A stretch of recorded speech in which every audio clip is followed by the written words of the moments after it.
여러분은 성탄절을 어떻게 준비하고 계십니까?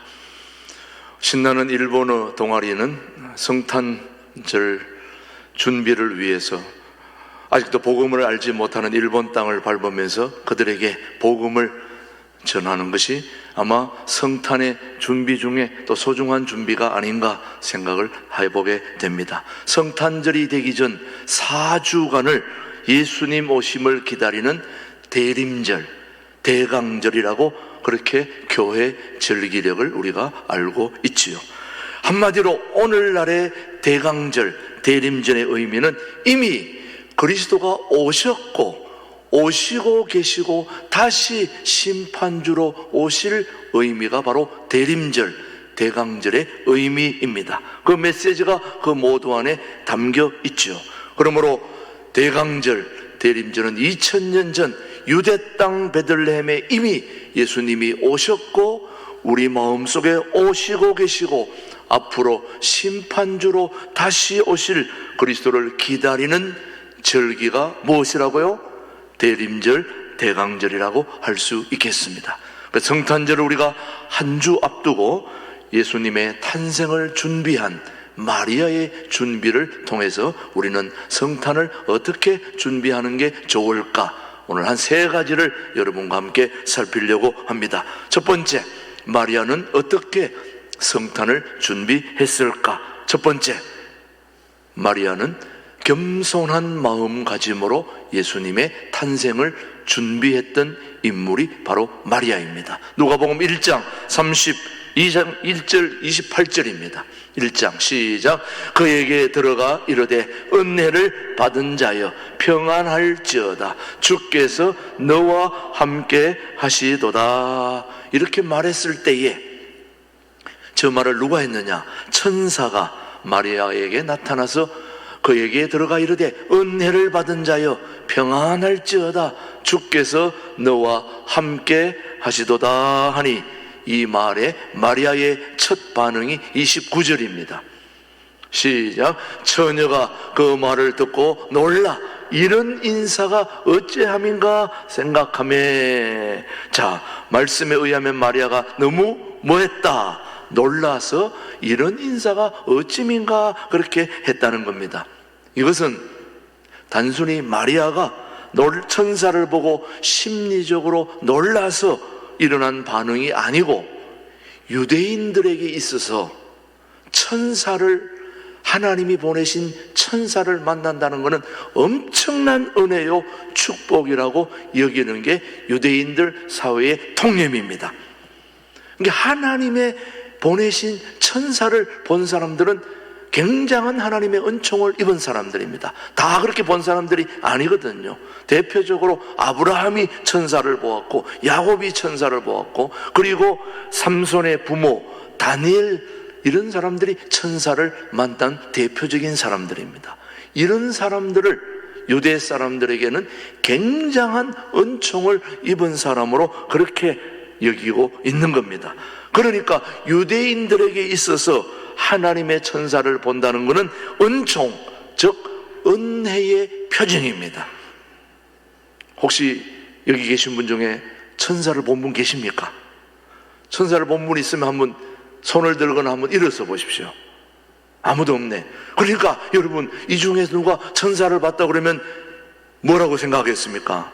대단한 사람으로, 대단한 은총을 받은 사람으로 여긴다는 게 그 당시 유대 사회의 통념이었습니다. 그래서 천사가 마리아에게 나타나서 은혜를 받은 자여 라고 말한 것도 바로 이 사실을 뒷받침하는 겁니다. 마리아는 자신이 이러한 말을 듣는 것을 자체를 굉장히 황송하게 생각했습니다. 자, 누가복음 1장 38절 한번 보시죠. 시작. 마리아가 이르되 주의 여종이오니 말씀대로 내게 이루어지이다 하며 천사가 떠나가니라. 지금 마리아가 자신을 뭐라고 표현합니까? 주의 여종이오니, 옛날 번역에는 계집종이오니 그렇게 표현했습니다. 다시 말하면 계집종이라는 말은 굉장히 하대하는 말입니다. 아주 천한 그런 하녀를 가리킬 때의 여종, 계집종이라고 그렇게 말하는 것은 벌써 마리아가 천사에게 이런 말을 들었을 때 나는 너무 부족하다, 자격이 없다, 제가 어떻게 그런 은혜를 입을 수 있습니까? 저는 무익한 종입니다.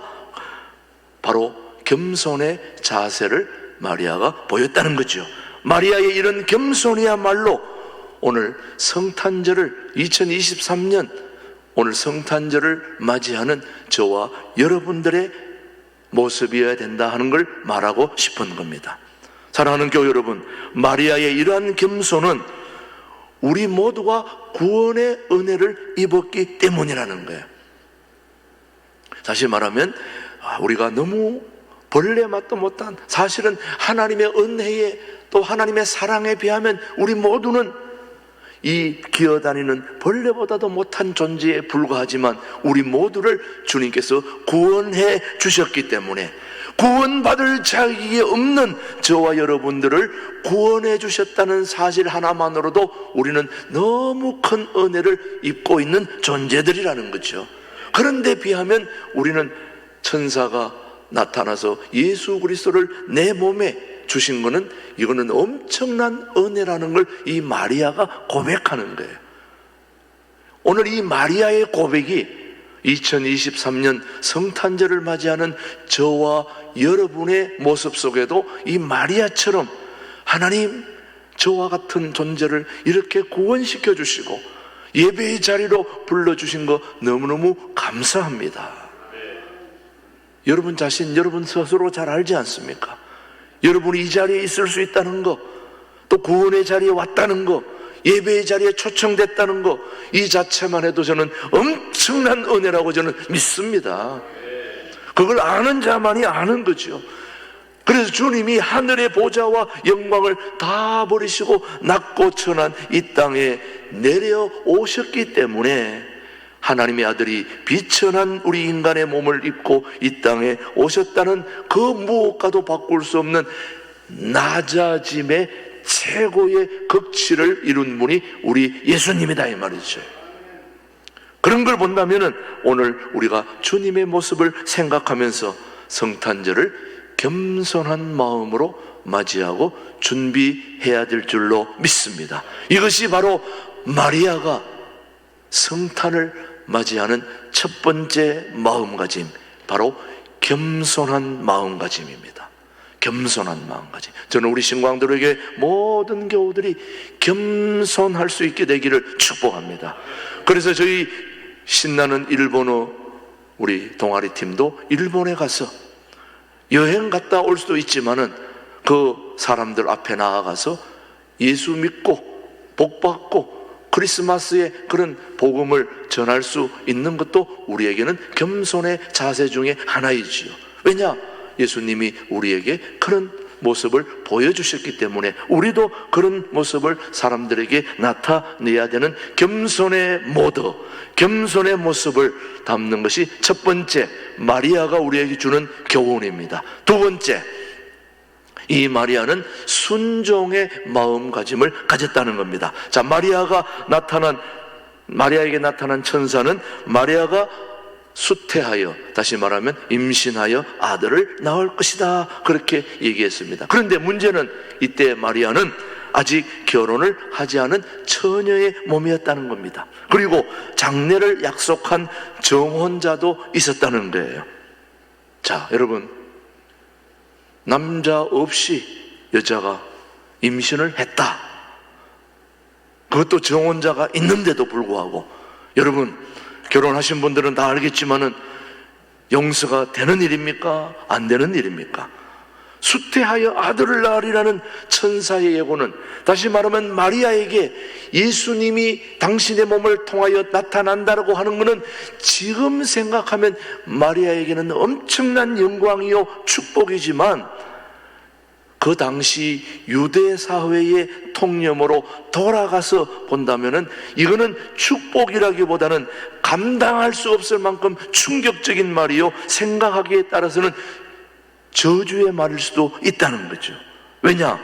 유대인은 율법에 따라 처녀가 결혼을 하기 전에 부정한 일을 저지르게 되면 돌로 쳐 죽였고, 혹시 결혼하고 난 후에 이것이 발각되더라도 언제든지 돌로 쳐 죽여도 아무 할 말이 없는 게 그 당시 법이었습니다. 한번 보겠습니다. 신명기 22장 13절로 한번 쭉 보시면은 시작. 누구든지 아내를 맞이하여 그에게 들어간 후에 그를 미워하여 비방거리를 만들어 그에게 누명을 씌워 이르되 내가 이 여자를 맞이하였더니 그와 동침할 때에 그가 처녀임을 보지 못하였노라 하면, 그 다음에 어떻게 합니까?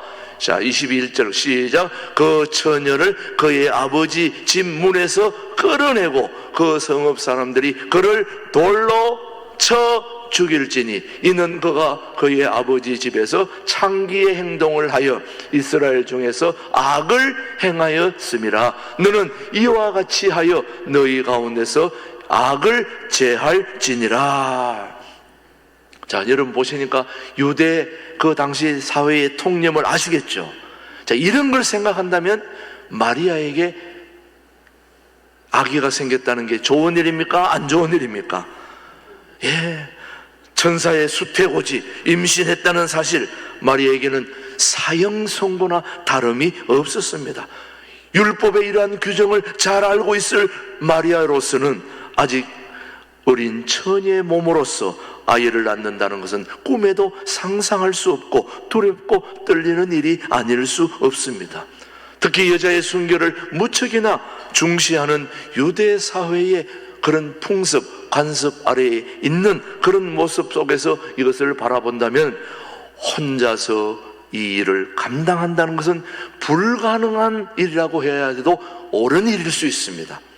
그럼에도 불구하고 마리아는 그 모든 고난과 비방과 고통 모든 걸 다 감수하고 그대로 순종했다는 겁니다. 자, 한번 누가복음 1장 38절입니다. 시작. 마리아가 이르되 주의 여종이오니 말씀대로 내게 이루어지이다 하매 천사가 떠나가니라. 뭐라고 얘기합니까? 주의 여종이오니 말씀대로 내게 이루어지이다. 이거 안 됩니다. No! 이렇게 해야 될, 그대로 수용하는 겁니다. 말씀대로 그대로 순종하겠습니다. 따르겠습니다. 이게 바로 우리 신앙인의 가장 중요한 모습 중에 하나입니다. 보통 여자들이라면 그 일이 있을 수가 없는 일입니다. 절대 그렇게 내게 그런 반항이나 거절하고 즉각적으로 순종할 수가 없는 겁니다.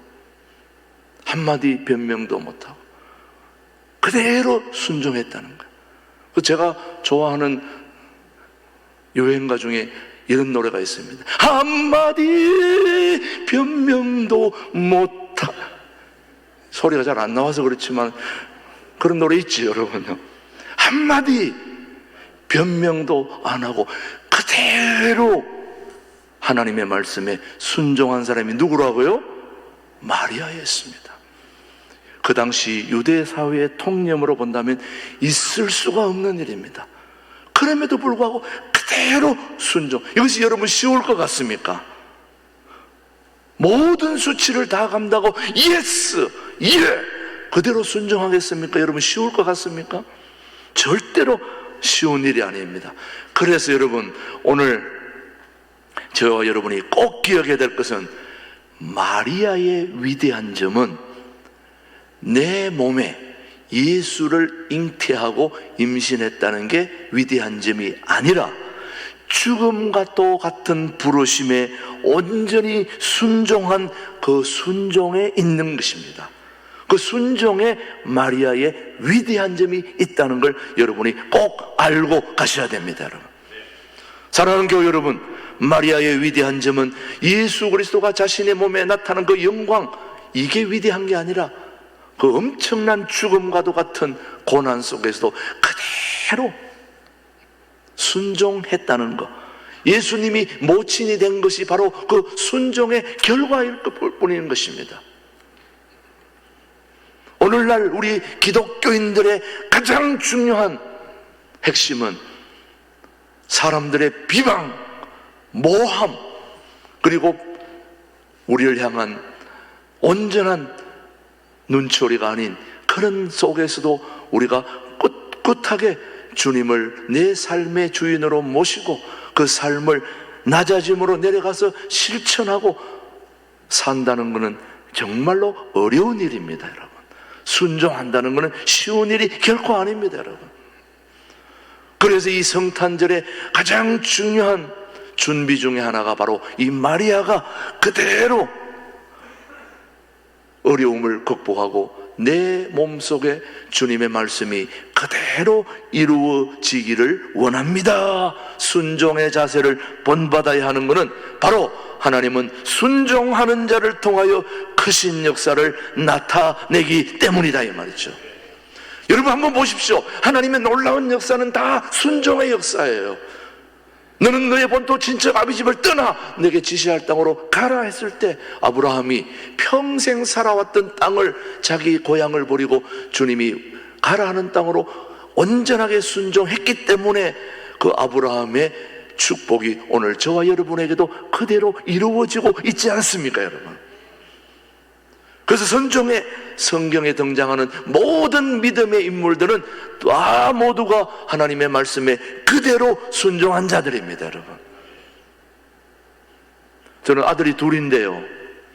자, 첫 번째 아들은 아직 결혼 못했고 두 번째 아들도 결혼했는데 너는 꼭 믿는 사람하고 결혼해야 된다, 그렇게 얘기했는데도 안 믿는 여자친구를 데려왔어요. 고민이. 야, 나는 내가 목사다, 내가 성도들한테 꼭 믿는 사람하고 결혼해야 된다고 그렇게 얘기를 하는데 너부터 내 말을 안 들으니 이거 어떻게 된 거냐. 순종. 그런데 순종 안 하고 안 믿는 여자를 데려와가지고 결국 안 믿는 여자를 데려와서 믿는 사람으로 바꾸어 놓았으니 그것도 역시 순종의 한 부분이죠, 여러분. 며느리가 그대로 아버님 교회 다니겠습니다, 기도하겠습니다, 그래가지고 아들 하나 낳았는데 안 믿는 며느리가 손자에게 얼마나 기도를 많이 시켰는지 밥만 먹을 때마다 이렇게 해야 돼. 눈도 한쪽 눈 감고 한쪽 뜨고 그렇게 기도합니다. 예, 지금은 감사해요. 그래도 며느리가 순종했기 때문에.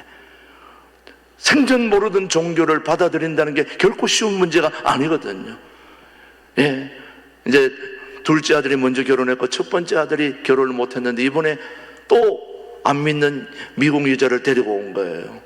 예, 지난주에 왔다가 이제 내일 모레 가는데, 예, 지난주에 제 설교를 듣더니 설교를 이해했다고 그러는데 얼마나 이해했는지 모르겠지만은, 예, 지금 2층에 앉아 있는데 우리 내일 모레 떠나는데 이제 우리 큰아들의 숙제가 바로 저 미국 여자를 예수 믿게 하는 겁니다. 예수 믿게 할 줄로 믿습니다. 아들 오케이? 예. 자, 우리 뒤에서 손 흔들고 오케이 했으니까 오케이 럭스 오케이? 예. 예. 손 흔들었어요 지금. 예. 방송으로 한번 확인하겠습니다. 저 2층에 저쪽 끝에 앉아 있는데, 예. 자, 저기 한번 붙여주세요. 저쪽 끝에 우리 손 들어보세요. 아들 둘, 예. 자, 며느리도 럭시 오케이? 자, 오케이. 저 방송이 카메라가 안 잡히네, 저 보니까. 예. 저쪽 끝에 있는 부분. 자, 못 잡았어요? 예, 왜냐하면 이게 정표가 돼야 되기 때문에, 예, 믿는다는 거. 저 유아실 이쪽 편에, 예, 끝에. 자, 손 한번 다시 들어보세요. 네, 아들. 예. 봤죠? 다시 한번 손 들었어요. 예.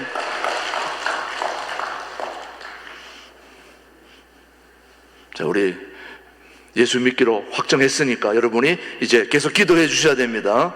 예, 우리 예수 잘 믿는 좋은 며느리로 앞으로 미국 가서 복음도 전하고 그렇게 했으면 좋겠습니다. 결혼은 여기 와서 해야 된다, 우리 교회에서 이제 얘기했으니까 그렇게 할 줄로 믿습니다. 여러분, 마리아가 그 모든 어려움을 극복하고 예수님께 순종함으로 말미암아 메시아가 그의 몸을 통하여 이 땅에 오게 되는 놀라운 역사가 일어나게 된 거지, 여러분. 사랑하는 교회 여러분, 이 성탄을 맞이하는 첫 번째 자세는 바로 겸손한 마음가짐입니다. 두 번째는 바로 순종의 마음가짐입니다. 저는 여러분들이 하나님의 말씀에 순종하여 하나님이 주시는 놀라운 축복을 그대로 누릴 수 있게 되기를 축복합니다. 한 가지 더, 나눔의 자세로 준비했다는 것입니다. 마리아에게 예수님이 그에게 잉태했다는 이 소식을 듣고 누가복음 1장 마리아가 취한 행동 39절 40절입니다. 시작. 이때에 마리아가 일어나 빨리 산골로 가서 유대의 한 동네에 이르러. 다시 말하면 마리아는 신속하게 산골로 갔는데 어떻게 갔다고요? 빨리 갔다는 거예요. 사가랴의 집에 들어가 엘리사벳에게 문안했는데 39절 한번 다시 보여주십시오. 자, 39절 말씀 뒤대로. 이때에 시작. 이때에 마리아가 일어나 빨리 산골로 가서, 말씀에 의하면 마리아는 신속하게 빠르게 산중에 있는 사가랴의 집으로 달려갔다는 것은 이 마리아의 행동에 우리는 주목해야 됩니다. 다시 말하면 예수님이 내 몸속에 있었다는 걸 빨리 전하고 싶은 거예요.